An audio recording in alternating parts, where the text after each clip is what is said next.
सुप्रभात प्रिय प्रशिक्षुओं, मैं अमरेंद्र कुमार मिश्र, प्रवक्ता हिंदी, डाइट प्रतापगढ़, आप लोगों का अपने इस वर्चुअल क्लास में हार्दिक स्वागत करता हूं।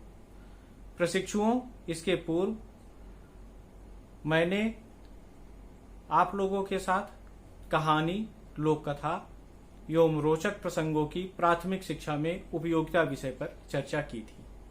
आज हम लोग परिवेशीय विषयों, सामाजिक घटनाओं और स्व अनुभवों पर चर्चा विषय पर परिचर्चा करेंगे। अगर आप लोग इस विषय को ध्यानपूर्वक देखें तो आपको दिखेगा कि इस विषय में सबसे महत्वपूर्ण शब्द चर्चा है। चर्चा ही वह शब्द है जो अपने से पीछे की तीनों अवधारणाओं के साथ जुड़कर उनके अर्थ की पूर्ति करता है, अर्थात परिवेशीय विषयों पर चर्चा, सामाजिक घटनाओं पर चर्चा और स्व अनुभवों पर चर्चा। अगर इसको सरल शब्दों में हम स्पष्ट करना चाहें तो हम कहेंगे कि प्राथमिक विद्यालय के बच्चों को चर्चा या परिचर्चा विधि के द्वारा कैसे पढ़ाया जाए, यही इस विषय के केंद्र में है। आपको उन बच्चों को चर्चा या परिचर्चा विधि के द्वारा ही पढ़ाना है। हाँ, आप उस पर चर्चा करने के लिए परिवेशीय विषयों को ले सकते हैं, सामाजिक घटनाओं को ले सकते हैं और उनके स्व अनुभवों को ले सकते हैं। अब जब मैं चर्चा विषय पर इतना फोकस कर रहा हूं, इतना संकेंद्रण कर रहा हूं, तो आप लोगों को यह जानना जरूरी है कि आखिर परिचर्चा विषय पर इतना ध्यान क्यों। इसका उत्तर हमारा आधुनिक शिक्षा जगत में हो रहा अनुसंधान देता है। आधुनिक अनेक अनुसंधानों ने यह सिद्ध किया है कि बच्चे के भीतर समझने की प्रक्रिया समान रूप से ही चलती है, चाहे वह बच्चा पढ़कर समझ रहा हो, चाहे वह बच्चा सुनकर समझ रहा हो। अब जब हमारे पास बच्चा विद्यालय में आता है तो वह पढ़ने के कौशल से युक्त नहीं होता है, लेकिन सुनने और बोलने का कौशल उसमें होता है। सुनने और बोलने की प्रारंभिक क्षमता उसमें होती है। तो जब हम उसके साथ सुनने और बोलने के संदर्भ में बात करते हैं तो वह उसके भीतर एक समझ का निर्माण करता है, और इस सुनने और बोलने के द्वारा जिस समझ का निर्माण होता है, यह निर्मित हुई समझ भविष्य में उसको पढ़कर समझने के लिए एक मजबूत आधार का कार्य करती है। अब इस स्थिति में जबकि हम यह जान चुके हैं कि मौखिक भाषा विकास के द्वारा बच्चों की समझने की क्षमता को मजबूत किया जा सकता है, और यह मजबूत हुई समझने की क्षमता उनको पढ़कर समझने के लिए एक मजबूत आधार प्रदान करती है, तो अब हम लोग क्रमशः परिवेशीय विषय क्या है, किन किन उप विषयों पर चर्चा की जा सकती है, और सामाजिक घटनाएं क्या हैं, इनके अंतर्गत किन किन उप विषयों पर चर्चा की जा सकती है, स्व अनुभव किसे कहते हैं और इसके अंतर्गत कौन कौन से महत्वपूर्ण उप विषय हैं जिन पर चर्चा की जा सकती है, इसके बारे में जानेंगे। और इसके साथ ही साथ परिवेशीय विषयों, सामाजिक घटनाओं और स्व अनुभवों पर चर्चा करते समय किन किन बातों को ध्यान में रखना होगा, इस पर भी विस्तार से चर्चा करेंगे।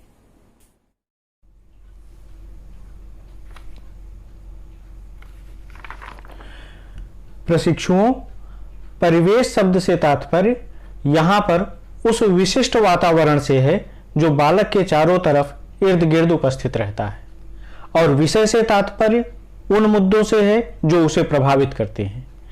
इस प्रकार परिवेशीय विषय से हमारा तात्पर्य बालक के चारों तरफ इर्द गिर्द उपस्थित उस वातावरण से एवं उस वातावरण में उपस्थित उन विषयों या मुद्दों से है जो उसे प्रभावित करते हैं। आपको इन्हीं विषयों पर बात करते हुए उन बच्चों का मौखिक भाषा विकास करना है। परिवेशीय विषय के अंतर्गत वह छोटे छोटे उप विषय कौन से हो सकते हैं जिन पर हम बात करके बच्चों का मौखिक भाषा विकास कर सकते हैं, इसकी एक सूची मैं आप लोगों के सामने प्रस्तुत कर रहा हूं। आप ध्यानपूर्वक देखें।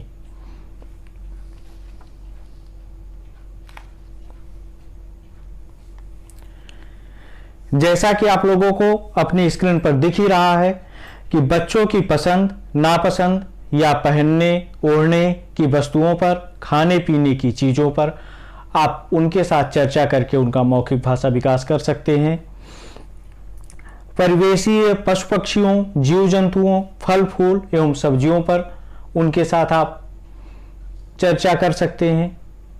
बच्चों के पसंदीदा खेल खिलौनों पर क्या और क्यों के रूप में चर्चा कर सकते हैं। अर्थात जब आप बच्चों से उनके पसंदीदा खेल पूछें तो जो भी वो खेल बताते हैं, हॉकी, क्रिकेट, गुल्ली डंडा, तो वो खेल उन्हें क्यों पसंद है इस पर भी बात करें। और इसके साथ ही साथ साफ सफाई एवं स्वच्छता पर आप बात कर सकते हैं। गांव के तालाब, कुओं, नदी, नहर एवं धार्मिक स्थलों के ऊपर आप बात कर सकते हैं।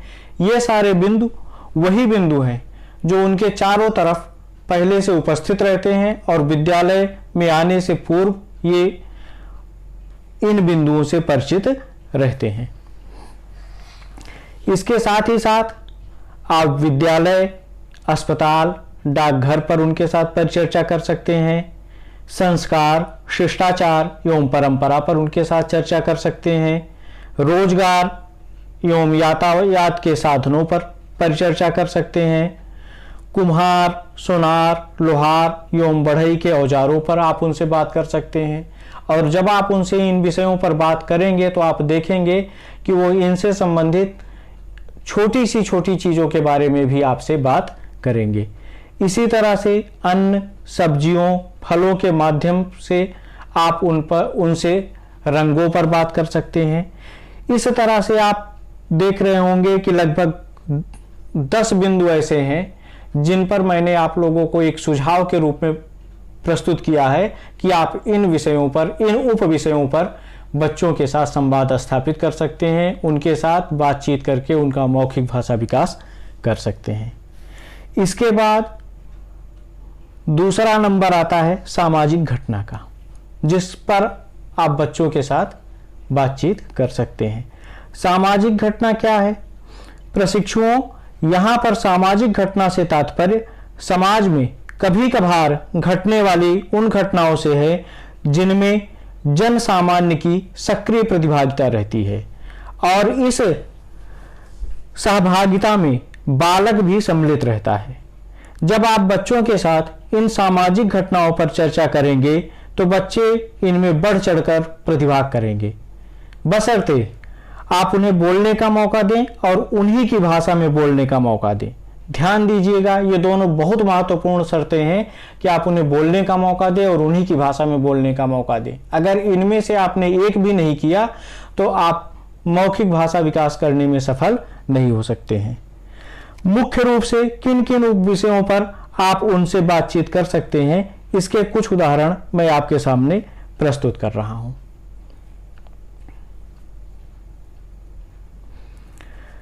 सामाजिक घटना पर आधारित परिचर्चा से संबंधित कुछ महत्वपूर्ण बिंदु आप लोगों को अपनी स्क्रीन पर दिखाई पड़ रहा होगा। आप उनसे उत्सवों, पर्वों, त्योहारों पर सामूहिक चर्चा कर सकते हैं। मतलब आप कोई भी उत्सव लें, पर्व लें या त्योहार लें, होली लें, ईद लें, दीपावली लें, बकरीद लें, क्रिसमस लें, जो कुछ उनके यहाँ मनाया जाता हो, आप उस पर उनके साथ सामूहिक चर्चा करें और उन्हें बोलने का पर्याप्त अवसर भी दें, क्योंकि जब आप उन्हें बोलने का पर्याप्त अवसर देंगे तभी वो उसमें सक्रिय प्रतिभागिता कर सकते हैं। इसी तरह से किसी दृश्य या घटना या स्मरणीय यात्रा के विषय में भी बच्चों से बात कर सकते हैं। जरूरत पड़े तो उन्हें ऐसी किसी घटना को आप बता भी सकते हैं, अपने से संबंधित किसी घटना को सुना भी सकते हैं। जब आप इन चीज़ों से संबंधित घटनाओं को उन्हें सुनाएंगे तो बदले में वो भी आपको अपने जीवन से जुड़ी हुई ऐसी घटनाओं पर चर्चा अवश्य करेंगे। तीसरा बिंदु है सामाजिक घटना के अंतर्गत किसी सामाजिक घटना जैसे नाव दुर्घटना, कार दुर्घटना पर भी बच्चों से बात करें। इसके दोहरे फायदे होते हैं। एक तो उनका मौखिक भाषा विकास होता है जिसके कारण उनकी समझ बढ़ती है और यह बढ़ी हुई समझ उन्हें भविष्य में पढ़कर समझने के लिए एक मजबूत आधारशिला का कार्य करती है। दूसरा, जब आप उनसे इन घटनाओं पर बात करते हैं तो भविष्य में वो इन दुर्घटनाओं के शिकार ना हो, उनका कोई साथी शिकार ना हो, इसके बारे में भी सजग हो जाते हैं। अब इसके बाद अगला महत्वपूर्ण बिंदु है जिस पर हमें चर्चा करनी है, वह है स्व अनुभव। स्व अनुभव से क्या तात्पर्य है? प्रशिक्षुओं, स्व अनुभव से यहां पर हमारा तात्पर्य बालक के अपने मन में पैदा होने वाले संवेदनाओं, भावों, अनुभूतियों एवं विचारों से है। बच्चों के इन स्व अनुभवों पर चर्चा करना सबसे अधिक महत्वपूर्ण है क्योंकि इसके द्वारा जहां एक ओर उनकी भाषा संबंधित समझ, क्रमबद्धता एवं तार्किक क्षमता का पता चलता है, वहीं दूसरी ओर उनके व्यक्तित्व से संबंधित संवेदनशीलता एवं दृष्टिकोण जैसे महत्वपूर्ण घटकों का भी पता चलता है। स्व अनुभव के अंतर्गत आप किन किन बिंदुओं पर बालक के साथ चर्चा कर सकते हैं, इसकी एक छोटी सी सूची मैं आप लोगों के साथ साझा कर रहा हूं। आप लोग इसे देखें और भविष्य में जब भी आप विद्यालय में अध्यापन करने जाएं तो इसका उपयोग करें। आप उनके स्व अनुभवों पर चर्चा कर सकते हैं किस तरह से कि बच्चों से विद्यालय आने और जाने के समय वह क्या महसूस करते हैं, इस पर चर्चा कर सकते हैं। जब आप इस पर चर्चा करेंगे तो बच्चे बताएंगे कि शुरुआत में उन्हें विद्यालय आने में डर लगता था, लेकिन जब उनके नए दोस्त बन गए तो उन्हें विद्यालय आने में अच्छा लगने लगा। जब आपने उनके साथ खेल खेला, उन्हें खेल में सम्मिलित किया, उन्हें खेल खिलवाया, तो यह घटना भी उनको विद्यालय में आने के लिए प्रेरित करती है। इसी तरह की बहुत सारी ऐसी बातें वो आपके साथ शेयर करेंगे, साझा करेंगे, जिसके द्वारा आप अपने शिक्षण को और उत्तरोत्तर गुणवत्तापूर्ण बना सकते हैं। खेल खेलते समय बच्चों में कैसी भावनाएं बनती हैं, इस पर चर्चा कर सकते हैं। कभी उनके भीतर ईर्ष्या का विकास होगा, कभी प्रतिस्पर्धा का विकास होगा, कभी प्रेम का विकास होगा। इन सब चीज़ों के बारे में वो आपसे बात करेंगे। राष्ट्रीय पर्व पर भाग लेना या उसमें सहभाग करने पर वो कैसा महसूस करते हैं, इस पर भी आप उनके साथ चर्चा कर सकते हैं। 2 अक्टूबर, 26 जनवरी, 15 अगस्त, इस समय उनके मन में क्या अनुभूतियाँ आती हैं, इन पर आप बात कर सकते हैं। या फिर परिवार में माता या पिता के बीमार पड़ने पर बच्चों के मन में कैसे कैसे विचार उत्पन्न होते हैं, इस पर चर्चा कर सकते हैं। और आपको आश्चर्य होगा कभी कभी जानकर कि कुछ ऐसे विचार भी आपको नए प्राप्त हो सकते हैं जो इसके पूर्व आपने कभी सोचा भी नहीं हो। और अब इसके बाद सबसे महत्वपूर्ण बात यह है कि जब आप बच्चों के साथ चाहे परिवेशीय विषय पर, चाहे सामाजिक घटना पर और चाहे उनके स्व अनुभवों पर चर्चा कर रहे हो, तो उस समय आपको किन किन बातों का ध्यान रखना है। मुख्य बात यहीं पर है। परिचर्चा के समय ध्यान देने योग्य बातें कौन कौन सी होती हैं, ध्यान दीजिएगा। बहुत महत्वपूर्ण बात है, चर्चा की विषय वस्तु अनुभव से जुड़ी हो तथा परिवेशीय हो। अर्थात जिस विषय पर आप उनके साथ संवाद स्थापित करना चाह रहे हैं, वह विषय अनिवार्य रूप से उनके अनुभव और उनके परिवेश से जुड़ा होना चाहिए। नहीं तो बच्चे छोटे होते हैं, अगर आप किसी ऐसी घटना के बारे में बातचीत करना चाहेंगे जो उनसे जुड़ी नहीं होगी, तो वो कुछ भी बोलने में सक्षम नहीं होंगे। दूसरा अत्यंत महत्वपूर्ण बिंदु है कि चर्चा में स्थानीय भाषा को प्राथमिकता एवं सम्मान दिया जाए। अगर एक बार भी आपने गलती से उनकी स्थानीय भाषा का मजाक उड़ाया या उनकी स्थानीय भाषा को उचित सम्मान नहीं दिया, तो वो बच्चा हमेशा आपसे स्थानीय भाषा में बात करने में संकोच करेगा। और जब वो संकोच करेगा तो आप उसका कुछ भी जान नहीं पाएंगे, ना उसके मौखिक विकास में आप उसको कुछ सहयोग दे पाएंगे। तीसरा, जब आप उससे चर्चा करें तो केवल सवाल ही सवाल ना हो, बल्कि विषय पर चर्चा करें। मतलब जिस विषय पर आप चर्चा कर रहे हैं उस विषय पर आप सिर्फ क्या, क्यों, कैसे का ही कॉन्सेप्ट ना रखें। उस विषय पर बच्चे को भी कुछ बोलने दें और आप स्वयं भी कुछ बोलें। हाँ या ना वाले प्रश्न ही ना हो, बल्कि बच्चों को बोलने के लिए उपयुक्त मौके भी। मतलब सिर्फ आपके पूछे गए प्रश्नों का उन्हें उत्तर हाँ या ना में देना हो, ऐसे आपके प्रयास मौखिक भाषा विकास में ज्यादा सहायक सिद्ध नहीं होंगे, अपेक्षाकृत इसके कि जब आप उन्हें बोलने के मौके देते हो। बच्चों से आत्मीयता का व्यवहार करें, जिससे अभिव्यक्ति सहज भाव से हो। आप जितना ही उनके साथ आत्मीय भाव से जुड़ेंगे, उतने ही सहज आत्मीय भाव से वो भी आपके साथ जुड़ेंगे और उतने ही निर्भीक ढंग से वो अपने मन की बातें, अपने विचार आपके सम्मुख रख पाएंगे। ऐसी बातें करें जिससे बच्चा स्वयं पूछने को प्रेरित हो, इसके लिए उसे प्रेरित भी करें। आप बात करते समय उसके मन में इस तरह का कुतूहल जगाएं, इस तरह की जिज्ञासा जगाएं कि बच्चा खुद ही आपसे पूछने के लिए प्रेरित हो। और अगर प्रेरित होने में कुछ देर लग रही हो, ना प्रेरित हो पा रहा हो, तो उसे मौखिक ढंग से भी प्रेरित करें कि आप हमसे कुछ भी पूछ सकते हैं। और किसी भी बच्चे के द्वारा पूछे गए किसी भी प्रश्न पर कभी भी उसे ऋणात्मक रिमार्क्स ना दें, ऋणात्मक ढंग से उसे दंडित ना करें।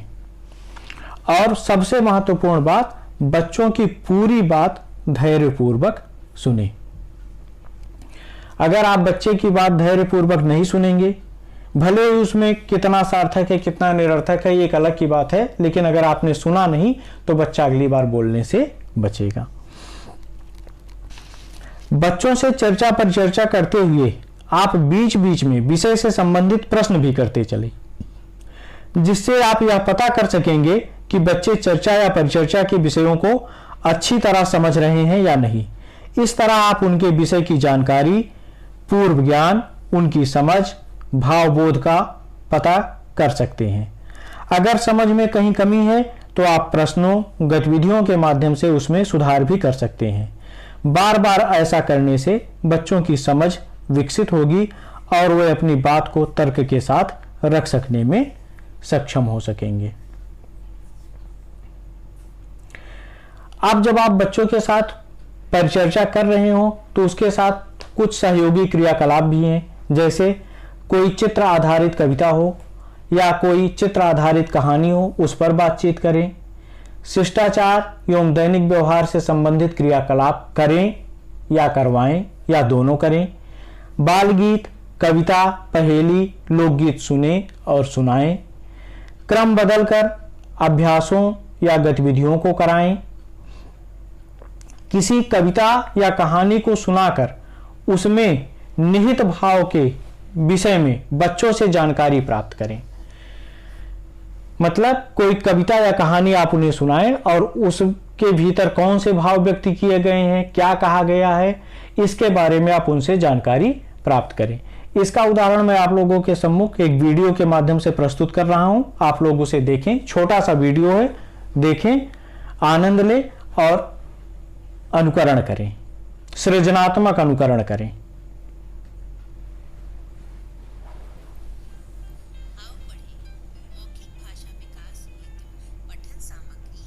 चर्चा हेतु प्रश्न।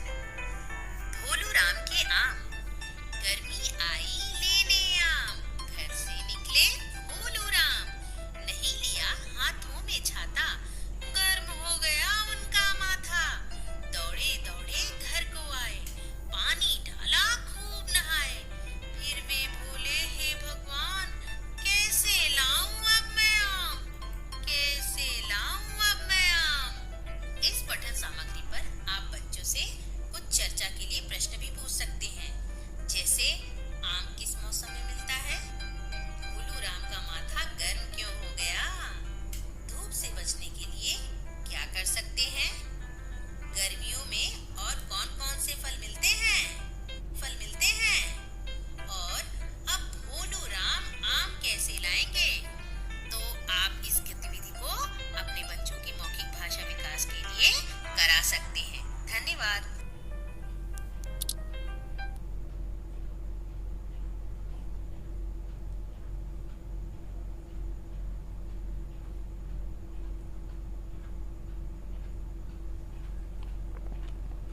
उम्मीद है आप लोगों को ये वीडियो पसंद आया होगा, आपने इसके मूल तत्व को समझा होगा।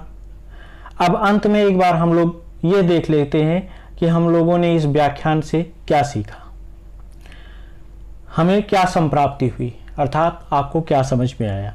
हमने इसके पूर्व में सीखा है कि परिवेशीय विषय किसे कहते हैं एवं प्राथमिक कक्षाओं में इसका उपयोग कैसे किया जा सकता है। हमने सीखा है कि सामाजिक घटना किसे कहते हैं एवं प्राथमिक कक्षाओं में इसका उपयोग कैसे किया जा सकता है। स्व अनुभव किसे कहते हैं एवं प्राथमिक कक्षाओं में इसका उपयोग कैसे किया जा सकता है। परिचर्चा विधि क्या है एवं प्राथमिक कक्षाओं में इसका उपयोग कैसे किया जा सकता है। अब इसके पश्चात आप लोगों के लिए एक असाइनमेंट है।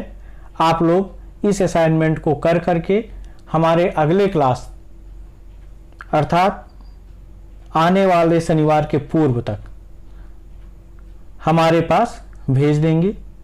इसमें एक विषय पर लेख लिखना है 400 शब्दों के अंतर्गत और एक गतिविधि का निर्माण करना है। इन दोनों प्रश्नों में से आप जो भी चाहें करना चाहें आप उसे कर सकते हैं। अंत में इस आशा एवं विश्वास के साथ कि आप लोग इस प्रशिक्षण से जो कुछ भी सीखे होंगे उसको लेकर सकारात्मक दृष्टिकोण से प्राथमिक विद्यालय की कक्षाओं में जाएंगे और वहाँ प्रत्येक बच्चे को इससे लाभान्वित करवाने का प्रयास करेंगे और इसके साथ हमारी प्राथमिक शिक्षा की गुणवत्ता में लगातार सुधार होगा। इसी आशा एवं विश्वास के साथ मैं आप लोगों को इतने ध्यानपूर्वक सुनने के लिए धन्यवाद देता हूँ। धन्यवाद।